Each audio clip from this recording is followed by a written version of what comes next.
கட்சியுடைய போராட்டம் சரியானது. மாணவர்கள் வந்து தங்களுடைய வாழ்நாள் எதிர்காலம் பாதிக்கப்படுமேன்னு போராடினாங்க. அந்த மாதிரியான இந்த போராட்டம் பண்ணோடனே எல்லா இன்ஸ்டியூஷனும் லீவ் விட சொல்கிறாங்க. பிப்ரவரி 13 தேதி வரைக்கும். ஆனால் தொடர்ந்து அந்தந்த ஊர்லேயும் போராட்டம், தீ ஒழிப்பு சம்பவம், தபால் ஸ்டேஷன் எரிக்கிறது, ரயில்வே ஸ்டேஷன் எரிக்கிறது, ரயில் எரிக்கிறது. இப்போ ஆக்கா முனுசாமி காந்தி ஸ்கூலில் அவர் எனக்கு தமிழாசிரியர் அவர் சொல்லுவார், நான் பார்த்தேன்பா, ராமானுஜன் ஒரு திமுக பழைய செயற்குழு இருக்கிறார்.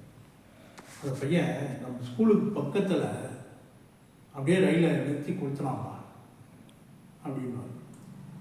நான் அப்பா அப்படி துணிச்சல். ஆனால் நான்லாம் தமிழ் காந்தி ஸ்கூலில் வேலை பார்த்தேன். ஆனால் தமிழுக்கு ஒரு அந்த பையனுடைய வீரத்தை நான் இன்றைக்கும் பார்த்தாலும் அவனை பார்த்தோன்னே ரொம்ப மரியாதையே பார்ப்பேன் அப்படின்னு. இந்த மாதிரியான ஒரு மிலிட்டண்டான ஒரு போராட்டங்கள்லாம் நடந்தது. அதுக்கப்புறம் தான் ரொம்ப நெருக்கடி அதிகமாக இது ஓவி அழகேசனும் சி சுப்பிரமணியம் சென்ட்ரல் மினிஸ்டர் 2 பேரும் இது மோசமாக இருக்குது, ஹிந்தி பேசாத மக்களுடைய கோபத்தை அதிகமாக தூண்டுது, அதனால் இதை நம்ம ஏதாவது பேசி தான் ஆகணும் அப்படின்ட்டாங்க. அப்போ வந்து திருப்பியும் ஹிந்தி கட்டாயமாக எதுலையும் நாங்கள் பண்ண மாட்டோம் அப்படின்ட்டு ஆங்கிலம் அதுவரை தொடர்ந்து இருக்கட்டும் அப்படின்னு சொல்லி திருப்பியும் நேருவின் விதிமுறையை நாங்கள் அமல்படுத்துகிறோன்னு இறங்கி வந்தாங்க. அப்போ தான்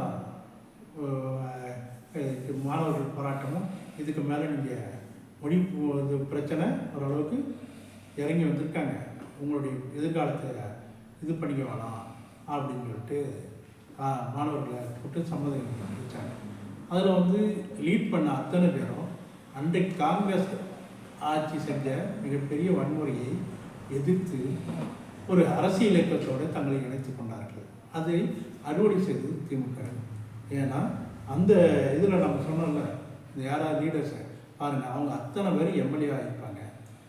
இல்லைன்னா அவங்க பிஆர்ஓ போன்ற அரசு துறையில் சேர்ந்துருப்பாங்க. ஏன்னா அவங்க எதிர்காலம் பதவிக்கு கூடாது. ஆனால் இவங்க எல்லாம் போராடினவங்க எல்லாம் இன்றைக்கி அவங்களுடைய பணியில் விமர்சனங்கள் இருக்கலாம். ஆனால் நாளைக்கு இவங்க எம்எல்ஏ ஆகணும், எம்பி ஆகணும், இல்லை வந்து அமைச்சர் ஆகணும் யாரும் இல்லை. தன்னுடைய மொழிக்காக நேர்மையாக நடந்துக்கிட்டாங்க. அதனால் அந்த வாழ்நாள் பையனாக அவங்க அனுபவித்தாங்க அப்படின்றது நம்ம ஒரு கவனத்தில் கொள்ளக்கூடிய விஷயம். ஆனால் அந்த கட்சி அவங்க அத்தனை பேரும் உள்வாங்கிச்சு. அந்த அவங்களாம் போராளிகளாக அந்த கட்சி இருந்ததுனால தான் இன்னைய வரைக்கும் அந்த 60 ஆண்டு காலம் அந்த போராட்டத்துக்கு பிறகும் அந்த கட்சிக்கான ஒரு உயிரோட்டம் இருந்தது. அப்படி தான் நம்ம பார்க்குறோம். இப்போ அதனுடைய தொடர்ச்சியாக தான் இன்றைக்கி நவோதயா பள்ளியை நம்ம அலோவ் பண்ண மாட்டோம். இந்த மாதிரி சென்ட்ரல் கவர்மெண்ட் உடைய இது மற்ற இந்தி பள்ளியை அரசு பள்ளியாக நடத்தக்கூடாது அப்படின்ற மாதிரி. ஆனால் இன்றைக்கி வணிக உலகத்தில் தனியார் மயங்கிறது வந்ததுனால தனியார் மையம் மூலமாக நீங்கள் இந்தி வகுப்புகள் நடக்குது.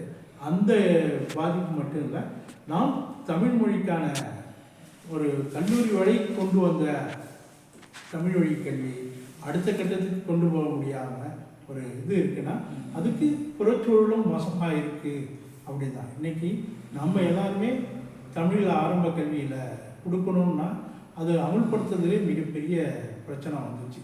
ஏன்னா தமிழை ஆரம்ப பள்ளியில் கட்டாயமாக பார்க்கும்போது அதுக்கு உடனே தனியார் பள்ளிகள் உடையெல்லாம் தனிமையாக எதிர்த்து நாங்கள் விருப்ப மொழியாக எல்லாம் தமிழை வைக்கிறோம் அப்படின்னா சொந்த நாட்டிலையும் விருப்ப மொழியாக தமிழ் ஆகிறதுக்கான மோசமான தொழிலாக இந்த காலகட்டத்தில் இந்த மாதிரி ஒரு மொழி வழி போராட்டத்தையும் மொழி வழி சிந்தனையும் நம்ம பேச வேண்டியிருக்கிறோம். அதுக்காக அர்ப்பணிப்போம். மிகப்பெரிய தியாகங்களை செய்த தியாகிகளை நினைச்சு நம்ம பேசுகிறோம். இது தொடர்பாக அந்த கலை இலக்கிய படைப்பு பற்றியும் நம்மளுடைய கருத்துக்களை நம்ம பேசுவோம். நன்றி.